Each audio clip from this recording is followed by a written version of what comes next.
Hi everyone, welcome back to my channel. आज हम discuss करेंगे द पावरफुल कॉन्सेप्ट्स के बारे में जो बिजनेस को कस्टमर रिलेशनशिप और ग्रोथ करने में हेल्प करते हैं।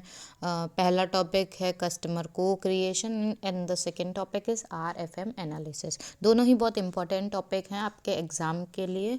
तो चलिए देखते हैं कस्टमर को क्रिएशन क्या होता है। सबसे पहले कस्टमर को क्रिएशन क्या होता है ये हम समझेंगे। तो ये एक ऐसी स्ट्रैटेजी है जिसमें कंपनीज अपने कस्टमर को डायरेक्टली इन्वॉल्व करती हैं अपने प्रोडक्ट्स और सर्विसेज को डेवलप करने की प्रोसेस में। मतलब कस्टमर अपने आइडियाज़ और फीडबैक शेयर करते हैं और कंपनीज उन्हें अपने ऑफरिंग्स में इम्पोर्टेंस देती हैं और इम्प्लीमेंट भी करती हैं। तो की फीचर्स क्या हो सकते हैं? कस्टमर्स एक्टिवली पार्टिसिपेट करते हैं, प्रोडक्ट उनकी नीड्स के हिसाब से डिज़ाइन होता है और इससे इनोवेशन और कस्टमर सेटिस्फेक्शन दोनों ही बढ़ जाता है। जैसे लेज़ फॉर एग्ज़ाम्पल हम ले सकते हैं। Do us a favour campaign चलाया था लेज़ ने, ठीक है। इसमें क्या हुआ था, कस्टमर डिज़ाइन टॉय सेट, दोनों ही कस्टमर को क्रिएशन को परफेक्टली एक्सप्लेन कर रहे हैं।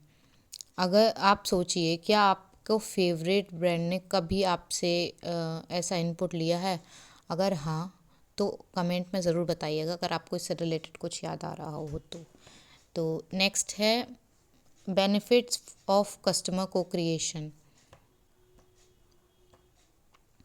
अगर हम इसमें बात करें की फीचर्स की, तो कस्टमर को क्रिएशन में क्या होता है, एक्टिव पार्टिसिपेशन होता है। कस्टमर्स एक्टिवली आइडियाज़ सजेस्ट करते हैं, फीडबैक प्रोवाइड करते हैं जो कंपनी के डिसीजन मेकिंग प्रोसेस में हेल्प करता है। सेकंड है इनोवेशन ड्रिवन। तो कस्टमर्स की इंसाइट्स से नए और क्रिएटिव सॉल्यूशंस डेवलप किए जाते हैं। Collaborative approach, the next point, business और कस्टमर्स के बीच के पार्टनरशिप क्रिएट होते हैं। इंपॉर्टेंस क्या हो सकते हैं कस्टमर को क्रिएशन के? कस्टमर सेंट्रिक प्रोडक्ट्स, जब प्रोडक्ट्स कस्टमर की डायरेक्टली इनपुट के साथ बनाए जाते हैं तो वो उनकी एग्जैक्ट नीड को फुलफिल करते हैं। Second is brand loyalty enhance करने के लिए, जब कस्टमर्स इन्वॉल्व फील करते हैं तब उनका ब्रांड के साथ कनेक्शन और लॉयल्टी बढ़ता जाता है। Third is cost effective innovation, customer insights costly market research का एक अफोर्डेबल अल्टरनेटिव बन सकता है। मार्केटिंग फिट इंश्योर करना, जब को क्रिएटेड प्रोडक्ट मार्केट में नए ज़्यादा होते हैं तो उन क्योंकि वो रियल कस्टमर नीड्स पर बेस्ड होते हैं तो मार्केट फिट में परफेक्टली बैठते हैं। Next is method of customer को क्रिएशन। क्या क्या मेथड हो सकते हैं? First is surveys and feedback forms, customer से उनकी नीड्स और सेगमेंटेशंस और सजेशंस लिए जाते हैं। फॉर एग्जांपल जोमेटो ने अपनी ऐप के फीचर इम्प्रूव करने के लिए रेगुलर फीडबैक लिया था। Second is crowd sourcing, open platforms पर अपने आइडिया शेयर करने के लिए इन्वॉल्वमेंट दिया जाता है, इनविटेशन दिया जाता है। Second is crowd sourcing, open platforms पर कस्टमर्स को आइडिया शेयर करने के लिए इनविटेशन दिया जाता है। फॉर एग्जांपल लीगो ने कस्टमर्स डिज़ाइन टॉय सेट का कॉन्सेप्ट इंट्रोड्यूस किया था। Next is social media campaigns. तो ब्रांड सोशल मीडिया पर कस्टमर्स का आइडियाज़ और पोल्स के थ्रू फीडबैक कलेक्ट करते हैं। फॉर एग्जांपल डोमिनोज पिज़्ज़ा ने पिज़्ज़ा टॉर्नेडो नाम से कैंपेन चलाया था। फॉर एग्जांपल डोमिनोज़ ने पिज़्ज़ा टर्न अराउंड करके एक कैंपेन चलाया था, अगर आपको याद हो तो। अगर आपको ऐसा कुछ और भी याद आ रहा है तो कमेंट में बताइए। वर्कशॉप और फोकस ग्रुप्स, तो सेलेक्टेड कस्टमर्स को वर्कशॉप और फोकस ग्रुप्स में बुलाया जाता है ताकि उनका डायरेक्ट इनपुट लिया जा सके। नेक्स्ट इज़ एग्ज़ाम्पल अगर मैं आपको दूं तो लेज़ ने दिया था Lay's do us a flavour campaign. Lay's ने कस्टमर्स को नए फ्लेवर सजेस्ट करने के लिए इनवाइट किया और विनर्स को रिवॉर्ड्स भी दिए थे। तो ये कैंपेन ब्रांड इंगेजमेंट और इन्वॉल्वमेंट का परफेक्ट एग्जाम्पल है। So the next is RFM analysis. तो RFM की फुल फॉर्म होती है रिसेंसी, फ्रीक्वेंसी एंड मॉनिटरी। तो RFM एनालिसिस एक कस्टमर सेगमेंटेशन और डाटा एनालिसिस टेक्निक है जो बिजनेसेस को अपने कस्टमर्स को उनके परचेजिंग बिहेवियर के बेसिस पर कैटेगरी करने में मदद करता है। इसका मेन फोकस है उन कस्टमर्स को आइडेंटिफाई करना जो बिजनेसेस के लिए ज़्यादा वैल्यूबल हैं। RFM फॉलोइंग है। रिसेंसी मतलब कस्टमर्स ने लास्ट परचेज कब किया था, रीसेंट बायर क्या है उनका, और क्या इंगेजमेंट उन्हें रिस्पॉन्सिवनेस मिल रही है। फॉर एग्ज़ाम्पल एक कस्टमर ने 2 दिन पहले परचेज़ किया और दूसरा कस्टमर 6 महीने में पहले परचेज़ कर रहा था, तो पहला कस्टमर ज़्यादा इंगेजिंग हुआ ना। सेकेंड इज़ फ्रीक्वेंसी, कस्टमर कितनी बार परचेज़ करता है।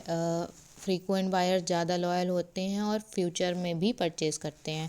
फॉर एग्ज़ाम्पल एक कस्टमर मंथली परचेज़ करता है और दूसरा साल में एक बार, तो पहला ज़्यादा वैल्यूबल होगा। थर्ड इज़ मॉनिटरी, तो अगर कस्टमर कितना पैसा दे रहा है, हाई स्पेंडर प्रॉफिटेबल होता है, उन्हें प्रीमियम ऑफर्स मिलते हैं। एक एग्जांपल के तौर पर एक कस्टमर ने 500 रुपये स्पेंड किए, दूसरे ने 5000, तो दूसरा ज़्यादा वैल्यूबल हो गया यहाँ पर। तो RFM एनालिसिस कैसे काम करेगा, सबसे पहले हमें डाटा कलेक्ट करना होगा, कस्टमर के ट्रांजैक्शनल डाटा को कलेक्ट करेंगे।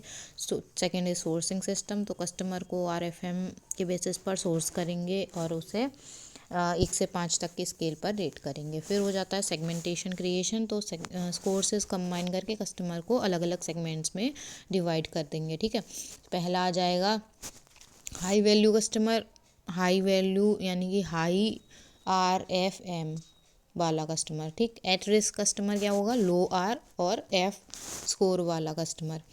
और पोटेंशियल कस्टमर क्या होगा, हाई R और F बट लो M वाला customer. Benefits of RFM analysis, personalised marketing होती है इससे, हर सेगमेंट के कस्टमर के लिए टेलर्ड मार्केटिंग कैंपेन डिज़ाइन किए जा सकते हैं। कस्टमर रिटेंशन, लॉयल और प्रॉफिटेबल कस्टमर्स को आइडेंटिफाई करके उनको रिटेन करने की स्ट्रेटजीज बनाई जा सकती है। रेवेन्यू ऑप्टिमाइजेशन हो सकता है, focus high value potential customer पर फोकस करने से रेवेन्यू बढ़ता है। Efficient resources allocation, marketing efforts और रिसोर्सेज उन कस्टमर्स पर इन्वेस्ट होते हैं जो बिजनेसेस के लिए ज़्यादा इम्पॉर्टेंट होते हैं। टूल्स फॉर RFM एनालिसिस क्या हो सकते हैं, गूगल एनालिटिक्स हो सकता है, ऑनलाइन कस्टमर बिहेवियर ट्रैक करने में हेल्प मिलती है। CRM हो सकता है, जैसे कि हो गया हमारा CRM सॉफ्टवेयर्स आते हैं बहुत सारे। E-कॉमर्स एनालिटिक्स टूल हो सकता है, शॉपिफाई एनालिटिक्स टूल हो सकता है। एग्जाम्पल के तौर पर अमेज़ोन ने RFM एनालिसिस के थ्रू फ्रीक्वेंट बायर्स और हाई स्पेंडर्स को आइडेंटिफाई करके उनके लिए प्राइम मेंबरशिप जैसा स्पेशल प्रोग्राम ऑफर किया था।